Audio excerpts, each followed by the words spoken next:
You are walking down a quiet street at dusk. You turn, and there, from a shadowed alley or a neighbor's yard, 2 points of reflected light hold you. A dog, a cat, a raccoon. It is just watching. You are an event in its environment, a variable to be calculated. In that silent exchange of glances, you are assessed, a thread of pure, ancient tension connecting you both across a million years of history, before it turns and melts back into the dark. That feeling of being scrutinized by another creature is a relic, a leftover echo, because for nearly the entire story of life on this planet, that dynamic was reversed. The watch one was not you.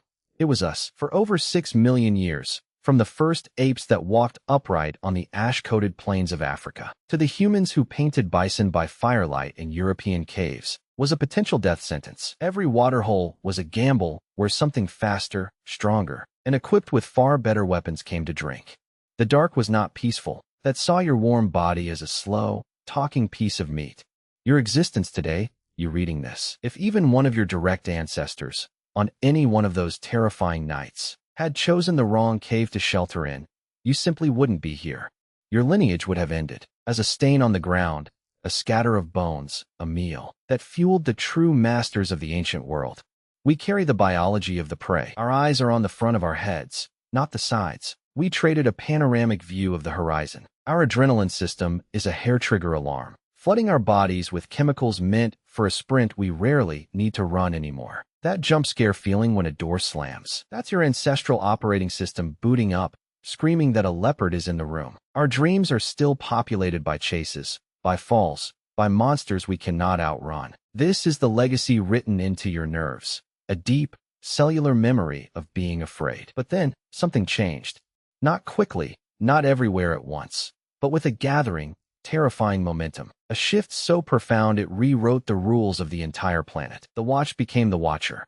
The hunted became the hunter, so utterly dominant that it ceased to be a contest. And the animals, the wolves, the bears, the great cats, the mammoths, learned a new, visceral fear, a fear specifically of us. This is not a story about how we got better spears. It's not a simple tale of climbing the food chain. This is a story about a psychological weapon so strange, so unpredictable, that it bypassed every natural defense evolution had spent millions of years perfecting. It's about how we became the monster in every other creature's story. And to understand it, you have to forget the modern world. You have to go back to a place where the fear was still mutual. Picture your ancestor, not as a conqueror, but as a survivor. It's 200,000 years ago, on the savannah. The sun is a bloody plum sinking below a sea of grass that whispers with hidden movement. You are tired. Your group is small, maybe 20 individuals. You are heading for a known copy, a rocky outcrop where you can shelter for the night. The children are quiet, sensing the danger in the deepening purple of the sky. Your feet ache. Your mouth is parched. You are carrying nothing but a sharpened stick and a few digging stones. You are, by every objective measure of the natural world, vulnerable, and the night knows it. As the last light dies, the sounds change. The daytime insects fall silent. A new orchestra begins, the chirrup of a night bird, the distant, coughing roar of a lion claiming its territory. There is no fire. Not yet. The dark is absolute. You cannot see your own hand in front of your face, but you can hear everything. The crunch of a heavy paw on dry grass, the sniffing, wet scenting of the air just beyond your circle. You can smell the predator, a musky, foul, oily odor that speaks directly to a part of your brain older than language. It smells of saliva and blood, and a hunger that includes you. In that moment, you are not a human. You are a potential calorie count. You are part of the landscape's biomass. The thing in the dark is not evil. It is efficient. You are a slow primate with thin skin and no claws. You are, in the cruel calculus of the wild, an opportunity that keeps you utterly still, utterly silent, listening for the one sound that means it's chosen you. This was the baseline. This was normal. For millions of years, this was the price of existence. For every creature like us, fear was the constant background hum of life. And then, we started to change the frequency. The first sign of the shift wasn't a weapon. It was light, fire. Not the tame, contained thing in your fireplace, but a raging, roaring, living beast of heat and crackle and impossible, dancing light that pushed the solid dark back for the first time in history. Imagine you are that lion, approaching the familiar scent of primates. You have done this before. They huddle, they freeze, They sometimes scream. Then you round a rock and see it, a nightmare, where there should be soft, edible bodies in the dark, throwing monstrous, shifting shadows that make the very rocks seem alive. It makes a sound like a continuous, angry growl, punctuated by violent pops and snaps. And inside its circle of fury, the primates are not cowering. They are moving around it. They are feeding it with sticks. They have tamed the most terrifying force in nature, the wildfire that burns the world, and they are using it as a tool. They are living inside its fury. What kind of creature does that? From that night on, you are no longer just another animal to that lion. You are an animal that lives with a dragon. Your scent is now forever mixed with the acrid smell of smoke. You have drawn a line in the sand of the night that says, "Cross this," and you face something no tooth or claw can defeat. But fire was just the first whisper of the terror to come. It made us strange. It made us uncategorizable. And the next step was even more bizarre. Because we didn't just defend a circle of light. We began to leave our shelters, to walk out into the day, and do something no other animal did. We killed, not just for food, but for nothing. Not for hunger, not for defense. We killed for something invisible, for an idea. And what we did next, with the bodies of the most powerful creatures on Earth, it would turn the natural fear of a predator into a superstitious, generational terror. Of the two-legged ape that carries death in its hands and performs rituals with the dead. You are walking away from that campsite the next morning, and you see it. A line in the dirt. Not a footprint, but something else. A smear of red ochre, deliberate. A pattern of stones laid in a circle around a patch of scorched earth where the fire was. You don't think much of it. It's just a place. But to the eyes watching from the tall grass, it is a symbol. A marker. It says, "This place is ours. It has changed. Remember it." Asterisk, this is where the psychology of the landscape begins to warp. We stopped being just animals in a territory. We became authors of the territory itself. The crisis for your ancestors wasn't just the teeth in the dark. It was the immense, crushing inefficiency of being prey. Every calorie of energy you gained from a root or a piece of your time, your attention, your very consciousness was a tax paid to fear. To evolve, to build anything, a tool, a thought, a culture, you needed a loophole. You needed to steal time and safety from the world that was trying to consume you. The counterintuitive twist, the one that researchers who study this era are still piecing together, is this. We didn't win by becoming physically scarier. We won by becoming psychologically incomprehensible. Think about the rules of the wild. They are ancient, universal, and brutally logical. A lion charges. You run. You bleed. You weaken. You make a threat display. It's a bluff before a fight. Every signal means something direct. A growl means I will bite. A roar means this is my land. A crouch means I am about to spring. The language of predators and prey is an honest language. It's a broadcast of immediate intention. World where every creature could understand, in a split second, what every other creature was about to do. Then you showed up. You, the ape that walked on two legs. You, who made sounds that weren't growls, but carried information about things that weren't there. You, who took the terrifying, cleansing force of wildfire and turned it into a camping lantern. You broke the honesty contract. Now picture the scene from the perspective of the alpha wolf, the one whose pack has dominated this valley for generations. He watches your small band from a ridge.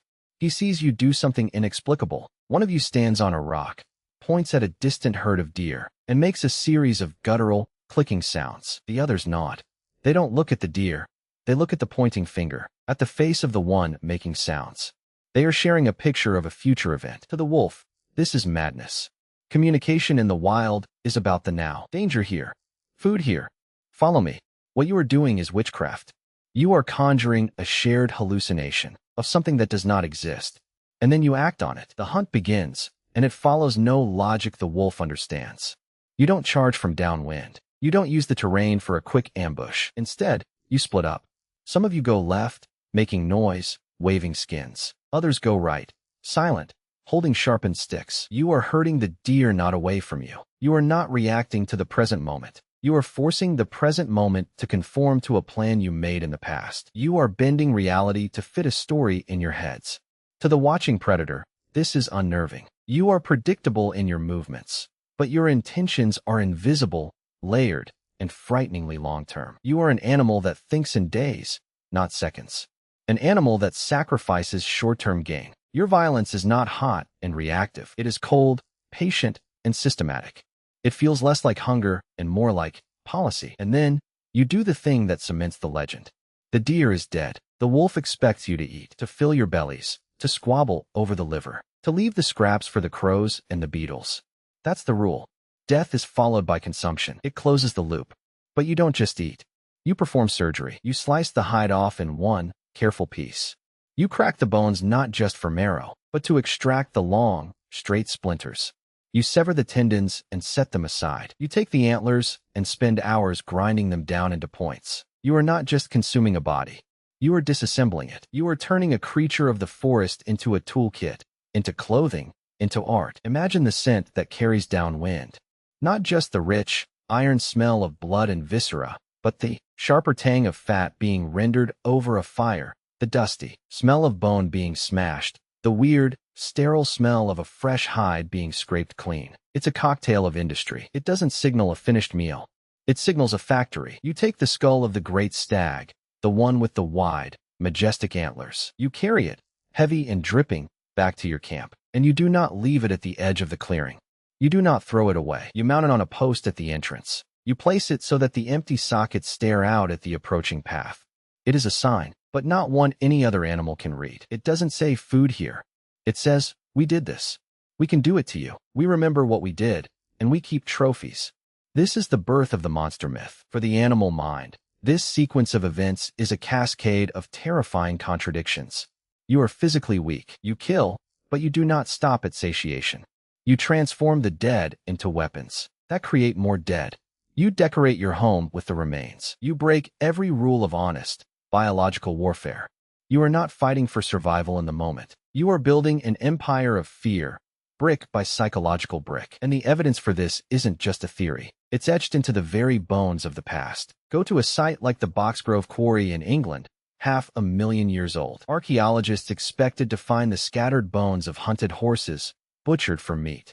They found that, yes, but they also found something that made them pause. The horse leg bones had been fractured in a specific, systematic way to remove the longest, sharpest shards. They were the beginning of an assembly line. Your ancestors weren't just eating.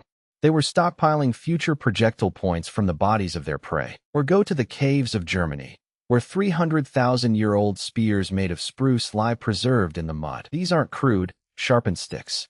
They are engineered. The tips are carved from the hardest, densest part of the tree, the center of the trunk, and the weight is perfectly balanced for throwing. They are tools designed by a mind that could see a tree and imagine not shelter, not food, but the aerodynamic properties of its murderous potential. This is foresight weaponized, but the most profound evidence is written not in tools, but in the disappearance of other tools. Look at the fossil record of our competitors. The saber-toothed cat, Homo therium, was a perfect killing machine for 2 million years. Its anatomy was a poem written in bone and muscle for one purpose: to take down giant prey. And then, right alongside the rise of systematic human hunting, it vanished. It didn't fade away slowly. It disappeared from continent after continent in a geological blink of an eye. It wasn't outcompeted by a better predator. It was out thought star. It was made obsolete by an ape that didn't just take the meat it needed, but took the future of the meat. And the final, chilling piece of proof is in our own DNA and in the DNA of the animals that survived us. Researchers studying the behavior of large mammals in Africa found something startling. Elephants, rhinos, even lions show a distinct, learned fear of human scent and human form, passed down through generations. But they found a key difference. Animals in areas with long histories of hunting by humans react with instant, panicked flight at the mere scent of us. Animals in areas without that history are merely wary. It is cultural. It is the legacy of our ancient campaign of psychological dominance, echoing across hundreds of generations of elephant memory. We became the monster in the dark because we brought the dark into the light of our plans. We turned the honest, brutal language of tooth and claw into a silent, symbolic, and infinitely more frightening language of foresight, art, and industry. The predator watching from the ridge no longer saw dinner. It saw a curator of death, a creature that shaped the world, not just with its body, but with a mind that saw time itself as a tool, a deep, strange, and permanent scar on the human psyche. Because to become the thing every other creature feared, we had to change what we feared. We had to turn our terror inward. And in doing so, we invented a new kind of nightmare, The fear never left us. It just changed targets. The one with teeth, the one in the grass. We built fires to push it back, crafted spears to kill it, and used its own skulls to warn its kind away. But once the night was quiet, once we were the most terrifying thing at the waterhole, a silence descended that was somehow worse. Our ancient, hyper-vigilant nervous system, the one that had been tuned to the crack of a twig, was left scanning an empty frequency. It had to find a new monster. Inside us, we became afraid of each other. The same mind that could imagine a herd of deer at a cliff's edge could also imagine a rival clan stealing that deer. The same foresight that planned a hunt could also plan an ambush. The symbolic thinking into a declaration of war. We had weaponized our imagination against the natural world, and then, inevitably, we turned it on ourselves. The true legacy of becoming the apex predator isn't just dominion over beasts. It's the exquisite, paralyzing terror of social scrutiny. The fear of the judgmental gaze of your own kind. That prickle on the back of your neck you felt on the quiet street. It's the same neural pathway, but now, it fires when you walk into a room full of people who have stopped talking. When you're about to raise your hand in a meeting, your body still interprets it as a predator assessment, because that's what it is. You are being measured, calculated, and categorized. Your brain, forged in the fear of leopards, now uses that same hardware to dread a bad review. A sideways glance, a silent treatment. This is the modern emotional payoff, the quiet scar. We conquered the world of literal monsters, and in the vacuum, we invented psychological ones. The chase dreams didn't stop. They just put on suits and moved into our offices. The monster you cannot outrun is no longer a bear. It's a deadline, a debt, a rumor, a sense of not being enough. Your biology is still screaming about survival, but the threats have become abstract, chronic, and unkillable with a spear. So what do you do with this? With this ancient, misfiring alarm system that floods your veins with chemicals meant for a sprint, then leaves you trembling at your desk? You reframe the flaw. You see it not as a broken piece of machinery, but as the price of a miracle. That jumpy anxiety, that social paranoia, that deep-seated feeling of being watched and found wanting. It is the living echo of the very intelligence that saved you. Is the same mind that can plan a project, empathize with a friend's hidden pain, write a poem, or build a home. You cannot have the creativity without the anxiety. They are born from the same source. A brain that sees what isn't there yet. A brain that lives in the future, for better and for worse. The next time you feel that irrational clutch of social fear, don't curse it. Recognize its ancient lineage. You are feeling the ghost of your ancestors' greatest triumph. You are safe from the teeth in the dark, because your forebears learned to fear something more complex than teeth. They learned to fear the idea, the symbol, the future, and they passed that terrifying gift to you. So you walk down your quiet street at dusk. You feel the gaze from the shadowed alley, and you meet it. But now you know, and you, feeling that old prickle, carry the truth. You are not being hunted. You are the legacy of the hunter who grew so powerful. The only thing left to fear was the reflection in the water, and the endless, echoing future in your own mind. The circle of firelight kept the beasts out, with the most frightening creature of all, yourself. With the most frightening creature of all, yourself. And you built the whole modern world from that terrifying, magnificent prison.